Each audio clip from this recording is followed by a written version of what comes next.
નમસ્કાર દર્શક મિત્રો, જીટીવી ગુજરાતી ન્યૂઝમાં આપનું હાર્દિક સ્વાગત છે। હવે જોઈશું સમાચાર વિગતવાર। પર્વત પાટિયા ખાતે ઈશાન સાવલિયા દ્વારા જનસેવા અર્થે ફ્રી ક્લિનિક અને મેડિકલ સાધનો સંપર્ક કાર્યાલયનો પ્રારંભ। માનવ સેવા એ જ પ્રભુ સેવા આ સૂત્રને સાર્થક કરતા સુરતના પર્વત પાટિયા વિસ્તારમાં સામાજિક કાર્યકર ઈશાન સાવલિયા દ્વારા એક નવતર પ્રશંસનીય પહેલ કરાઈ। જરૂરિયાત દર્દીઓની વહારે આવવા માટે આજરોજ એક વિશેષ સંપર્ક કાર્યાલયનું ઉદ્ઘાટન કરાયું। વિનામૂલ્યે લોકોને તબીબી સારવાર સાધનો ઉપલબ્ધ કરાવશે। શુભારંભ મહારાષ્ટ્રના પૂર્વ ગૃહ રાજ્યમંત્રી શ્રી કૃપાશંકરસિંહ ગુરુકુલના સ્વામી બાલકૃષ્ણદાસજીના હસ્તકે કરાયું। સિલ્વર ચોક મંદિરના ભક્તિ શંભુ સ્વામી સહિત શહેરના અનેક અગ્રણીઓ અને મહાનુભાવો પણ હાજર રહ્યા।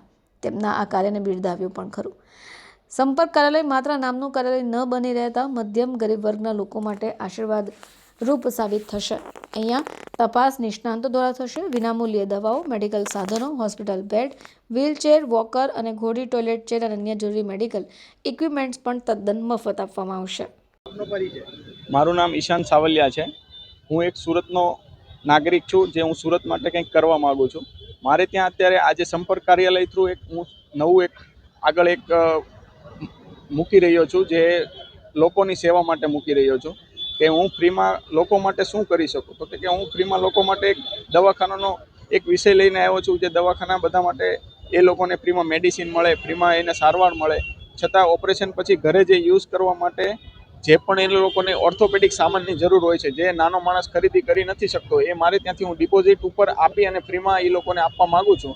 તો હું મારા કાર્યાલય ઉપરથી આજે એનો શુભારંભ કરવા જઈ રહ્યો છું। જે શુભારંભમાં ઉદ્ઘાટન કરવા આવેલા કૃપાશંકરજી, જે પોતે અત્યારે મહારાષ્ટ્રના ઉપાધ્યક્ષ છે અને પૂર્વ ગૃહ રાજ્યમંત્રી મહારાષ્ટ્રના છે, છતાં એની જોડે બાલકૃષ્ણ સ્વામી પણ આવેલા છે એસજીપી અમદાવાદથી।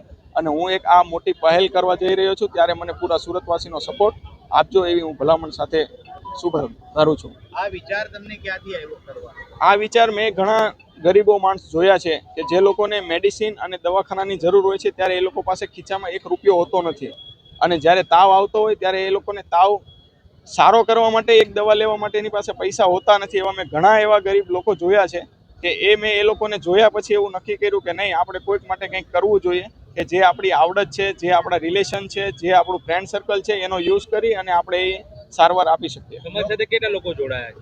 મારી સાથે સુરતમાંથી કમસે કમ 500-600 લોકો જોડાયેલા છે સેવાકીય, અને મારી પાસે 150 થી 160 લોકોની ડૉક્ટરની ટીમ છે, જે MS સર્જન છે, MD છે, MBBS છે, BHMS છે, બધા પોતપોતાની રીતે મારે ત્યાં સેવા કરે છે।